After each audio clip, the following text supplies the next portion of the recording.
written by Miss Jo Marsh. Women, they have minds and they have souls, as well as just hearts. I want to be great or nothing. And they've got ambition and they've got talent, as well as just beauty. And I'm so sick of people saying that love is just all a woman is fit for. I'm so sick of it.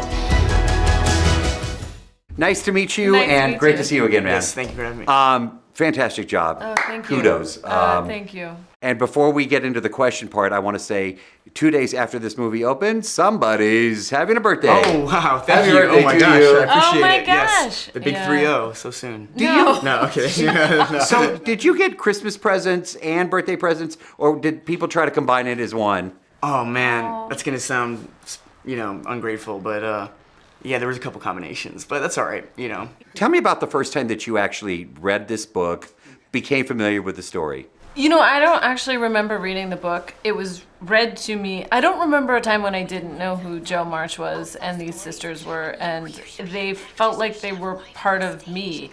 I always compare it to the Beatles. I don't remember the first time I heard the Beatles. I just know that I've always known the words to, I want to hold your hand. So for me, this has just always been part of me. That's so true. Yeah. You don't remember when you heard the Beatles? Right. These are my Beatles. How, this story was written so many years ago. Yeah. But as I'm watching this, it feels so relevant Yeah. to today. Yeah. No, I mean, that was the thing. I mean, I read the book, then, I would reread it because I was a rereader of things, but I hadn't read it since I was 14, and then I read it again when I was 30, and I couldn't believe how modern it was, how fresh it was, how much, these lines would jump out at me as if they were written in neon.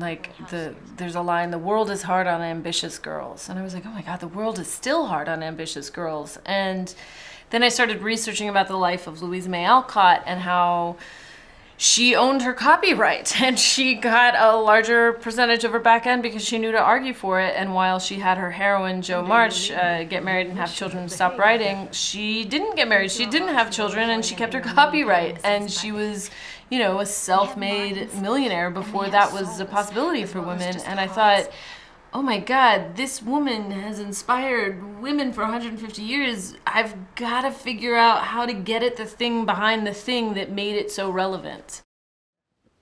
Thank you, Aunt March, for your employment and your many kindnesses, but I intend to make my own way in the world. Oh, well, no one makes their own way. Not really. Least of all a woman. You'll need to marry well. But you are not married, Aunt March. Well, that's because I'm rich.